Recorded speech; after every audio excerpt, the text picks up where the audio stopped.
What's up, guys? Jason with the Minto Show. Thanks for tuning in and thanks for being a subscriber. All right, guys, so it is Monday. It's April 14th. It is absolutely a beautiful day today. Currently it's 66 degrees, the sun's out, and I'm gonna do a little bit of splitting, but I want to talk about the Ford real quick. Let's talk about fuel mileage. I just did the second fill up today. So let's get out the calculator and let's do a little bit of math and we'll see what our numbers are. All right, guys, so let's do the math. So today when I filled it up, the odometer read 850 miles. Now the last time that we filled up, we were at 460. So let's do some math here. So we said 850 minus 460. So we drove 390 miles. And let's check and see how many gallons we put in. So 26.4 gallons. So 390 divided by 26.4 gallons, 14.77 miles. So that's what we did. Yeah, that was mostly just highway. Wasn't driving her too hard. So we'll see. That's not really good, but I guess we're just going to have to deal with it. Today, I actually didn't even realize it. Last night I was thinking about the tow haul mode in the truck, and I'm like, I was trying to think, like, where's the button for the tow haul mode? And I started messing with there's a drive selector where the four-wheel drive is. And you have like eco, slippery road, tow, normal. But there's an eco mode on that truck. So today I was running it to and from work on eco mode. I think it just does a little bit of, the shifts are different. So we'll see if that makes a difference in the mileage. It's pretty good for commuting, put it on eco. But yeah, I hope that gets better. But 14.77 miles. So not the greatest, but I'm hopefully with time it'll get better. But yeah, we're 850 miles, so we're about 150 miles away from the break-in period. 1,000 miles is a cutoff, and we can start towing with it. And yeah, so I'm just really happy about that. We start using it to move stuff around, go camping, and put that thing to work. So let's head back to the splitter. I got a little bit of a situation. We're gonna go see if we can find a missing part. So here we go.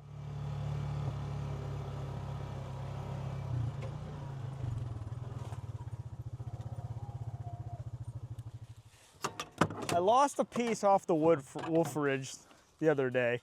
So I brought my metal detector out here. Let me show you kind of what happened. I was splitting wood and I must have hit something when I was raising and lowering the wedge. And it must have hit this little, a cotter pin here? It hit this, popped it out, and then the pin came out. And the pin must have fell straight down because I found it underneath here. I'm missing this cotter pin. And Wolferidge actually gives you an extra pin and some cotter pins extra. So this must happen a lot. I'm not sure what the fix is for that, but I guess I'll just have to be more careful. I just kind of noticed it because when I was raising and lowering the splitter head, it was kind of like, you could tell like it wasn't acting right. It was making a noise, like it wasn't connected. So I looked over and I'm like, what happened to it all? But I tell you what, I swear I have the worst luck. I've lost pieces off my tractor and off the snowplow. I lost a bunch off the snowplow when we were plowing. I'm just a glutton for punishment with this stuff. But the metal detector has always come in clutch, and we'll see how fast we can find her today. So let's flip her on, put up our sensitivity. So it's just a little pin. Now, God knows which way it went. Did I already hit it? It's probably hitting the jack.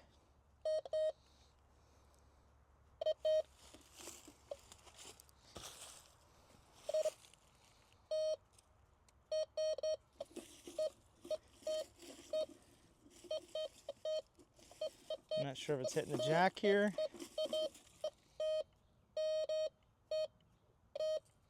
So I don't know. There's something here.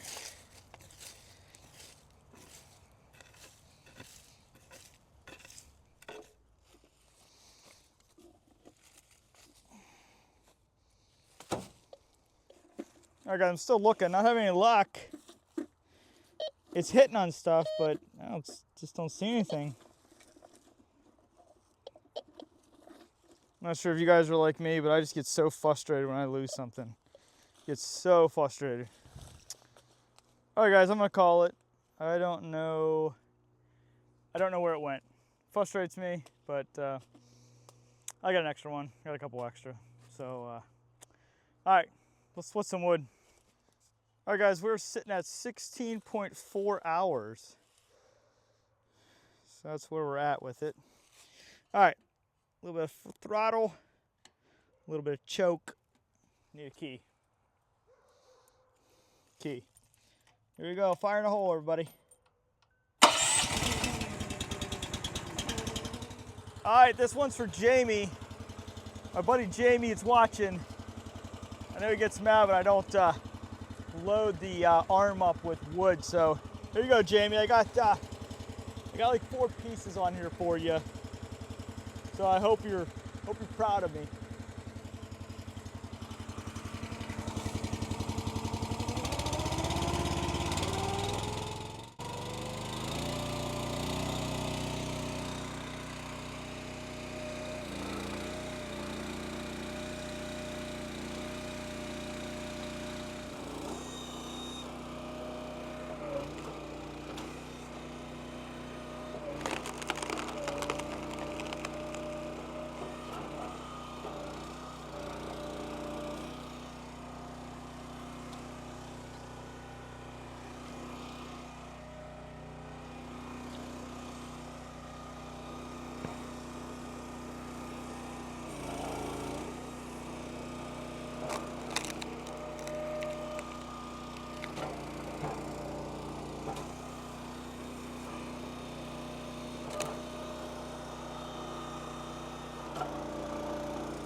All right, guys, so I got done what I wanted to get done here. I just got a mountain of wood now on the splitter.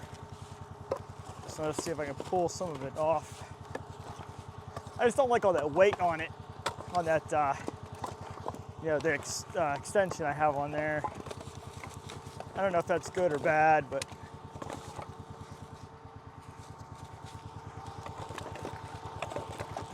this wood split okay. It wasn't the best. It was some knotty wood, so it was breaking apart a lot. I hate that. I just feel like you're wasting the wood. You know, you get pieces like this. Like, you know, I just feel like I'm wasting the wood. But some of it is just really knotty tonight. And this is the last time, but I do not like the wood on the ground. I try my best not to let it sit on the ground. I'd rather let it sit on pallets or wood or something to keep it off the ground so it doesn't suck up that moisture. But that definitely affects the wood. It just really felt wet tonight.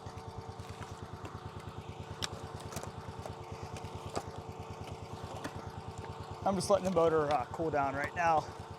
The hydraulic cooler was running, just let it cool down. And then we'll stack all this maybe tomorrow. It might be raining tomorrow.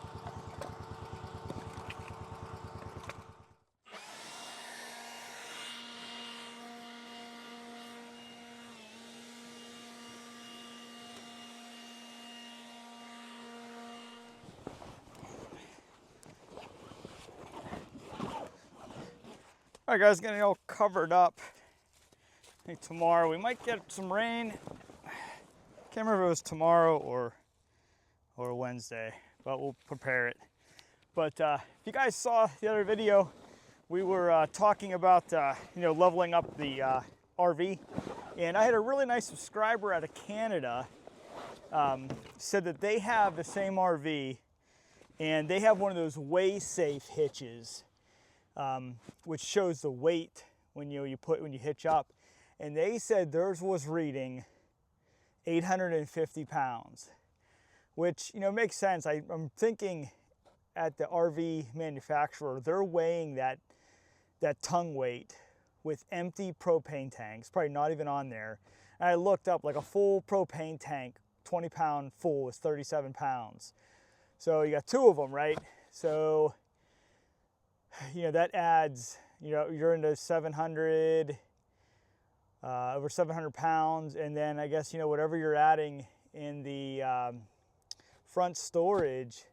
But yeah, so I'm going to take their word for it because they have the same model and they're saying it's 850 pounds. So that kind of makes sense because there seemed like there was a lot of weight being put on the back of that truck. Even with the Tundra, even with the new truck, I just didn't think it was going to stop. It's like, you know, when's the truck going to let go and, you know, and let the jack go up? So yeah, a lot of weight there. So I'm definitely glad we upgraded and got a bigger truck. The gas mileage, you know, it is what it is. But you just got to deal with it. I just know we'll be safer when we tow. So, all right, guys, hope you're doing well. Hope you're going to get after it this week. Looks like warmer weather for the rest of the week into next week. So hope you guys are getting after it. And thanks for tuning in. Thanks for a subscriber. We'll see you in the next one. Bye, guys.